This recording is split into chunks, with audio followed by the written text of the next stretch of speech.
All right, welcome to the next installment where we're going to get your ears a little bit bigger. You're going to be able to hear grass grow and paint dry. Anyway, what we're going to do in this lesson is work on identifying the root note of a chord. And you may not know what a root note is, but let's say you have just a G major chord, open G. The root note of that chord is a G note. It's the note on which that chord is built and everything is based. It's the foundation of it, right? And then all the chords we're going to be going over in this lesson and working on identifying or singing or, finding that note on the guitar. All of these chords are going to have the root note as the lowest note. So what you want to listen for is try to identify with your ear the lowest note in this chord. And what we're going to do is start off fairly simple. We're going to start off with power chords, so they're only 2-note chords. So this is a G power chord. There's only 2 notes, a G and a D. So what you have to do is kind of train your ear or get your ear to where you can hear both notes and sing that low root note. And remember, vocalizing is key, and you might feel a little stupid at first trying it, but just, this guy doesn't like to sing, so he's like, eh. But yeah, you might feel dumb, but just keep with it. Keep practicing, and remember to also practice the major scale. You can use the do, re, mi vocalizations, or you can count it out, like 1, 2, 3, 4, 5, 6, 7, 1. Yeah. So what we're going to do now is just go back and forth playing some chords for each other and see if we can stump each other for finding out or listening, hearing what the root note is. Dun, dun, dun. I'm going to start and play. Dun. Dun, dun, dun. It's getting harder as we go along. Yeah. So, Ear. yeah, and this isn't something like you're going to spend one day on identifying a pitch and then spend one day identifying the root note of chords and then spend one day identifying the major or minor chords. This is something that takes a while. It may take you a couple weeks, a couple days, a couple weeks, a couple months. It depends on how much time you put into it and how much experience you have with it, all these things. So here is the first power chord for Chelsea. Okay, can you play it too? Perfect. B flat. Yeah, B flat. Okay, my turn. Your turn. Okay.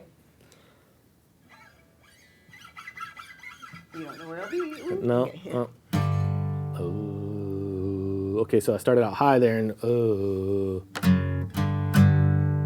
Okay, that is a G power chord. Yes. Okay, this one's gonna be. Oh, I won't be too nasty.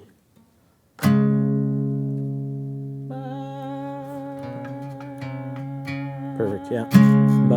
So she started out low. C sharp. Yeah, and the challenge here is separating the two pitches. So if you hear, there are two distinct pitches to me, and I'm a little out of tune, but that's okay. It's a real world example, right? But da is the high note, and the low note.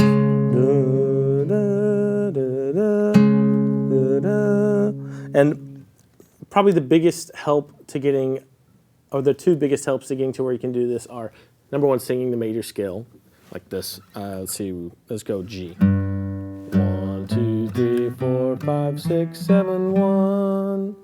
Just over and over again, really listening to those notes and ingraining them and hearing that G note, that root note, as kind of your foundation or starting point. 1, 2, 3, 4, 5, 6, 7, 1. Doing that and then just fishing around for that pitch on the low E string. And you can also do something called solfege. I'll get Chelsea to do this. She's much better at this than I am. Like Sound of Music. Right? Yep. Yep. Do, a deer, a female deer. Do, re, mi, fa, sol, la, ti, do. Either way you want to think about it is fine, but getting those intervals or the relationship between the notes in your head is going to be really important as you train your ear more and more. Okay, next let's play some major and minor chords. And this is going to be harder because there are more notes going on here, and I'm going to tune real quick. There are more notes going on here, so it's going to be harder to pull out the root note. But remember, you're listening for the lowest note in the chord for all these examples. And it'll give you a little more time to hear these notes before, or hear these chords before we throw our answers out. So give them a second, Chelsea, to guess, and then you can put your guess in, okay? Okay. Here you go.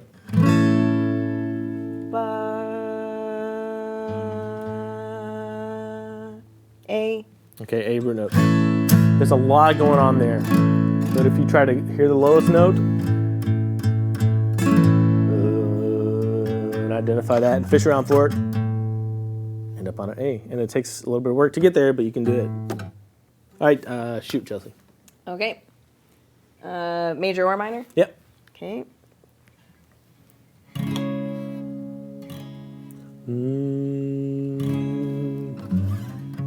That is a C sharp root note. Yep. Cool. Let's do one more each.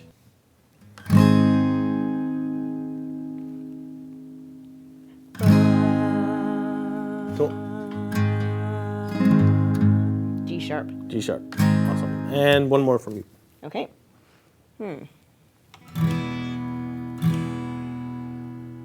Listen for it. See if you can sing it. Do it again, Chelsea. It's pretty low. Might be an E. Yes, it is an E. Cool. So the root note's E. And really, at first, can be just trial and error. You're going to have to start just trying to guess, and your ear will get better and better and better to where you can just sing it right away or slide up to it and then find it on your guitar pretty quickly. So again, you may not be great at this at first. None of us were when we started trying to do this, but if you want to get better at this, you can either sit down with yourself and try to sing that root note. If you have a friend that can play chords for you, that's even better. Or you can get an ear training app. I love an app for like desktop or laptop called Practica Musica. I've been using it since I was in college.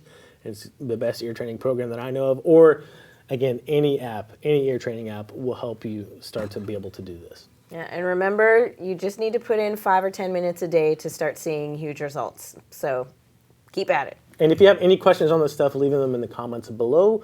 And it's going to take some time to get this down. Again, so you don't have to spend a ton of time on it, but being consistent is really important. So if you have any questions, leave them below. In the next lesson, we're going to start to train our ears or on that next level of finding out or being able to tell if a chord is major or minor.